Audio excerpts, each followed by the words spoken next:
All of our YouTube subscribers and friends are in for a real treat today. We're bringing you a 4-part video series featuring Rich Tomich's wonderful collection of post-World War II flat-fendered Willys Jeeps. Each has a story about its acquisition, restoration, continued preservation, and historical significance. We recently spent a day with Rich and his charming wife Toni photographing their entire collection of 5 Jeeps, learning the stories on each one, and viewing the vast collection of memorabilia, NOS parts, and research material collected over the past 50-plus years. Rich is a true ambassador for our hobby, and it's obvious from the minute you meet him and then see his Jeeps that he's a man who has had a lifelong love affair with these amazing vehicles. He doesn't do it for the investment potential, or for trophies or other accolades, but he's preserving history for future generations to see what the world's first mass-produced four-wheel drive vehicle was all about. The first Jeep we'll show you in detail is Rich and Toni's 1960 Surrey Gala, so we'll let Rich tell you all about it. Now, let's go for a ride. Hi, my name's Rich Tomich, and I'm the owner of a 1960 Willys Surrey Gala pink Jeep, commonly called the Pink Jeep, also called the Surrey Gala, which was the official name for it. And it's a model DJ3A is the Willys designation. DJ standing for Dispatcher Jeep. They were originally designed in the mid-50s. Basically, they're just a two-wheel drive version of the four-wheel drive Willys Jeep. And Willys made them for the purpose of being exactly what they are said to be, and that's dispatching. They were used for mail Jeeps, they were used for couriers, but one of the things that became common was a lot of hotels would buy them in order to ferry people around, to pick people up at the airport, maybe take them on tours or whatever. And the first pink Jeep was actually attributed to the Las Brisas Hotel in Acapulco, Mexico.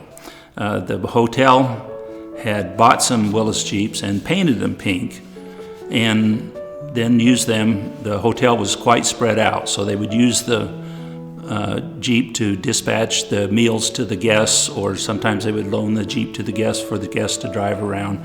So they became quite popular there, and other hotels picked up on that. My particular Jeep is a 1960 DJ3A, and it is a Surrey Gala original Jeep.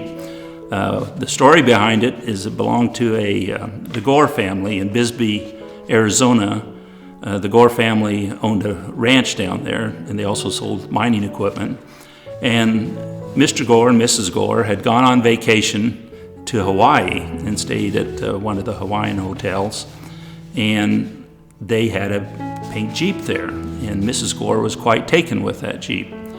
So when they got back to the States, Mr. Gore secretly ordered a pink Jeep from the factory, special order, to give to her as a Christmas gift. And so he kept it hidden. I believe they kept it at the dealership until Christmas came along, and then he surprised her with the Jeep with a big pink bow on it. The Jeep spent many years down on their ranch in Bisbee, and it was used to go out, and Mrs. Gore would drive it out to check on the cattle and check on the ponds that watered the cattle. And it got used a lot around their ranch, which was fortunate for me because just driving around the ranch, she didn't get a lot of miles on it.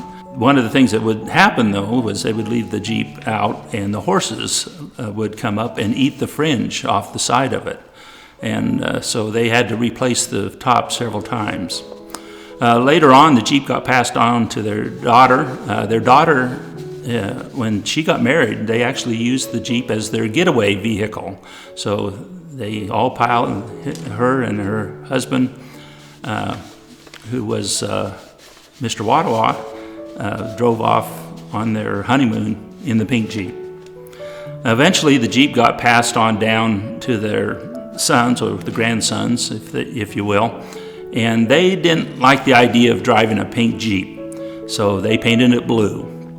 And this is where I come into the story, because one day I was sitting at the breakfast table with my wife, and I'm a Jeep nut. I've got several Jeeps, so I thought it would really be neat to have one of those pink Jeeps to give for my wife to drive. And I'm looking in the paper, and here's a DJ3A, which is the correct model, 1960 for sale.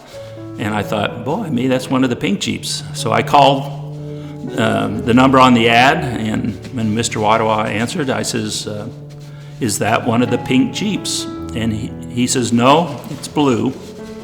And I said, and I was just about ready to end the conversation. Then he said, but it used to be pink. And I said, okay, I'm going right over. I want to look at that. So we agreed on a price, and I took it home. Now, once I got it home, it sat for many years because I was in the Air Force at the time. I was moving around a lot, and I really didn't have a place to restore it. So eventually, after I retired from the Air Force and bought a home where I could build a shop, then I had the room to do it. So I went ahead and started a frame-off restoration. I did it completely frame-off down to the last nut and bolt. It was a fairly easy vehicle from a simple mechanical standpoint to restore, but the challenge was matching the original pink colors. There's two colors, Tropical Rose and Coral Mist. Coral Mist turned out it was still cataloged, and I was able to get a good match for it. The Tropical Rose was another story. Fortunately, the belly of the Jeep still had some of the original pink paint on it, and some of it had been covered with grease. So we had a sample, a good nice size sample of paint that had never been exposed to sunlight, and we were able to get from that to scan it and get an exact match, and then have the color mixed. Mr. Chris Crooks at Performance Specialties did the bodywork and the painting, did a fantastic job painting the vehicle. I acquired the Jeep. It was 1989 when I acquired it, but it wasn't until 2009 that I started the restoration. It took me 2 years to do it, and I finished it on the 1st of December in 2011. The engine on the pink Jeep, as well as actually all the Jeeps, it's a 60 horsepower, 4-cylinder, flathead Willys motor. They've used that motor from the World War II Jeep all the way up into the mid-60s, and that's what's in it. So if you look at the motor, it looks like any other flat fender Jeep motor.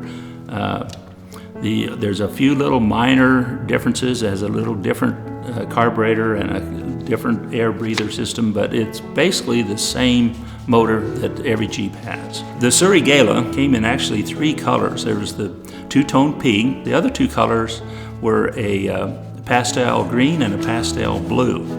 I've actually seen a Surrey that was in pastel blue. I've never seen one in green. I know they exist. I've seen photographs of them, but the green one and the blue one are fairly rare. The pink one is probably the most desirable one because everybody thinks pink Jeep, but it'd be nice to have all 3 of them, but probably not going to happen. One of the challenges not only was the paint difficult to match on the Surrey, but also the top material. The material is actually vinyl, and it's 2-tone pink, same colors as the body, 2-tone body. When the Gore family owned the Jeep, they gave it a name, and the name is Willamena, and we've kept that name, and we still call the pink Jeep Willamena. In fact, I name all my Jeeps. They all start with the letter W, so Willamena for the pink Jeep.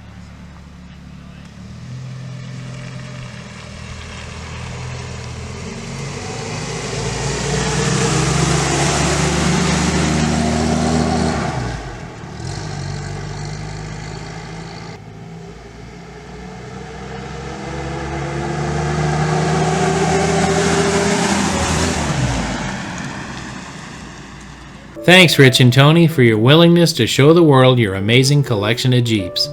They're the kind of thing that makes anyone looking at them smile. You just can't help it.